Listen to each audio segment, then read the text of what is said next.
South India shopping mall, the wedding మంత్ర, సరికొత్త wedding collection, south India shopping mall.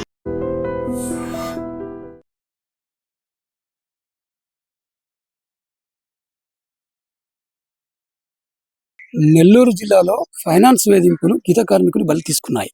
ఇల్లు తాకట్టు పెట్టి తీసుకున్న రుణం సక్రమంగా వాయిదాలు చెల్లించకపోవడంతో ఇంటి గోడపై ఈ యొక్క ఇల్లు తాకట్లో ఉన్నది, దీన్ని ఎవరు కొనొద్దు, చేయొద్దు, చేసిన ఎడల క్రిమినల్ చర్యలు తీసుకుంటామని చెప్పేసి ఫైనాన్స్ వాళ్ళు రాతపూర్వకంగా రాయడంతో, అలాగే పక్కింటి వారు కూడా ఇతని ఆర్థిక పరిస్థితి చూసి కొంత సాయం చేయడంతో ఇటు మనస్తాపం చెందినటువంటి గీత కార్మికుడు బలవంతంగా ప్రాణాలు తీసుకున్నాడు.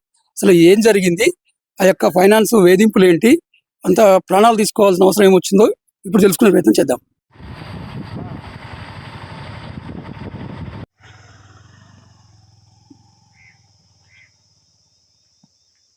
గంగిరెడ్డిపాలెం పంచాయతీ, కలిగిరి మండలం, నెల్లూరు జిల్లా. ఇక్కడ గీత కార్మికుడు 5 స్టార్ వల్ల వాళ్ళు టార్చర్ చేస్తే వేరే ఆమె కూడా రాత్రి వాళ్ళ దగ్గర డబ్బులు తీసుకుని పోయి స్లిప్ ఇవ్వలేదు. శనివారం సాయంత్రం అతను ఇవాళ ఉదయాన్నే ఆత్మహత్య చేసి చనిపోయిండు. వాళ్ళు మొత్తం ఏడే ఉంది. అతనేం తీసుకున్న దానికి కట్టిన దానికి సరిపోయింది. రత్నాకర్ అతని పేరు.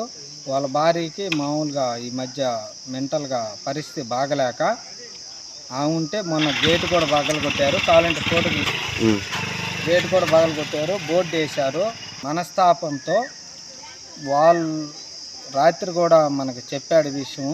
నిన్న వేరే వాళ్ళు ఒక డ్యూ కూడా కట్టారు, 6,000 తీసుకొని మాకు కట్టలేదు అంటుండ్రు. క్యాష్ ఎత్తుకొని పోయి ఫోన్పే చేయలేదని, డబ్బులు తీసుకొని పోయింది తెలుసు, సాక్ష్యం ఉంది. ఇందాక వేరే ప్రెస్ మీట్కి ఇచ్చుండాను.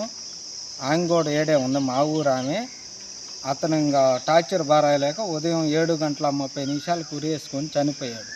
2 పిల్లకాయలు, ఓ బాబుకి ఒక 4-5 సంవత్సరాలు ఉంటే, అమ్మాయికి ఇంకా అంతకాడికి 1 సంవత్సరం ఇచ్చి ఉంటుంది.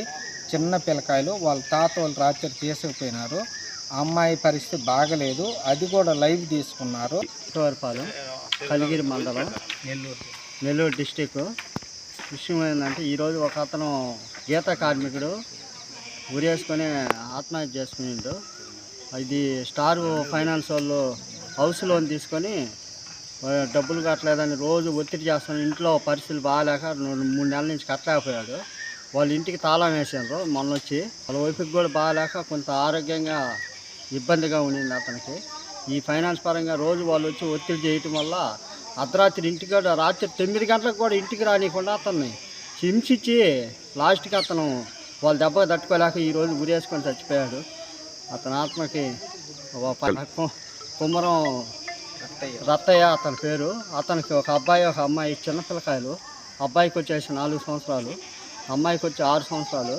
వాళ్ళు చాలా ఇబ్బందిగా ఉండేవాళ్ళు. ఆర్థిక సమస్యలు, ప్రైవేట్ ఫైనాన్స్ సంస్థ వేధింపులు తట్టుకోలేక కుమరం రత్తయ్య అనే కల్లు గీత కార్మికుడు ఉరేసుకొని చెందిన సంఘటన నెల్లూరు జిల్లా కలిగిరి మండలం గంగిరెడ్డిపాలెం పంచాయతీ బట్టువారిపాలెంలో కలకలం రేపింది. ఇదే గ్రామానికి చెందిన రత్తయ్య ప్రైవేట్ స్టార్ ఫైనాన్స్ లో తన ఇంటి యొక్క తాకట్టు పెట్టి రుణం తీసుకున్నారు. వాయిదాలు సక్రమంగా కట్టకపోవడంతో గత 2 నెలలుగా సదరు సంస్థ నుంచి రత్తయ్యపై తీవ్రంగా ఒత్తిడి పెరిగింది. సంస్థ సిబ్బంది 2 రోజుల కిందట వారింటి ముందుకు వచ్చి ఈ యొక్క ఆస్తి తాకట్లో ఉందని, ఎవరూ కొనరాదని ఇంటి ముందు బోర్డు పెట్టారు. వారి ఒత్తిడి చూడలేక పక్కింటి ఒక వృద్ధురాలు తనకొచ్చే పింఛన్ ఏదైతే ఉందో 6,000 ఆ సంస్థ సిబ్బందికి చెల్లించి, దయచేసి బోర్డు తీసేయండి, రత్తయ్య పరువు పోతుంది, తట్టుకోలేడని చెప్పి వాళ్ళని అభ్యర్థించింది. అయినప్పటికీ ఆ యొక్క 5 స్టార్ సంస్థ అనే ప్రతినిధులు ఎలాంటి కనికరం చూపకుండా ఆ బోర్డుని అలాగే చెరిపేయకుండా అలాగే ఉంచిపోవడంతో ఇటు ఒకవైపు ఆర్థిక సమస్యలు, మరోవైపు గ్రామంలో పరువు పోవడం, ఇంట్లో కూడా సూటిపోటి మాటలతో అన్ని రకాలుగా విసిగిపోయిన రత్తయ్య తాను బతుకుండి వేస్ట్గా పరువంతా పోయింది అని జీవితంపై విరక్తి చెందిన రత్తయ్య తీసుకోకూడని నిర్ణయం తీసుకున్నాడు. తాను ప్రాణాలు తీసుకొనైనా సరే కుటుంబానికి ఎలాంటి బాధ లేకుండా చేద్దాం అనుకున్నాడు. ఈ క్రమంలోనే చెట్టు గురేసుకొని ప్రాణాలు తీసుకున్నాడు. అయితే ఈ రత్తయ్య మృతితో కుటుంబ సభ్యులతో పాటు గ్రామస్తులు తీవ్ర విషాదంలో మునిగిపోయారు. రత్తయ్యకు భార్య, 2 పిల్లలు ఉన్నారు. రత్తయ్య సొంతూరు ఈ ఊరు కాదు, స్వగ్రామైన జలదంకి మండలం చామదాలకు నుంచి వచ్చినటువంటి రత్తయ్య ఇక్కడ కల్లు గీత తీస్తూ చిన్న చిన్న కూలినాలకు వెళ్తూ ఒక ఇల్లు కట్టుకున్నాడు. ఆ ఇంటికి అప్పు అయింది. ఆ అప్పు తీర్చడం కోసం ఫైనాన్స్ సంస్థను ఆశ్రయించిండు. నెలకు 7,500 కేవలం 7,500 రూపాయలు మాత్రమే ఆ యొక్క ఈఎంఐ కట్టేది ఉండి, ఈ మధ్య కాలంలో ఆర్థిక సమస్యలు ఎక్కువైనాయి. ఈఎంఐ కట్టకపోవడంతో సదరు ఫైనాన్స్ సంస్థ తీవ్ర వేధింపులకు గురి చేసింది. ఈ వేధింపుల్ని తట్టుకోలేక ప్రాణాలు తీసుకున్నాడు.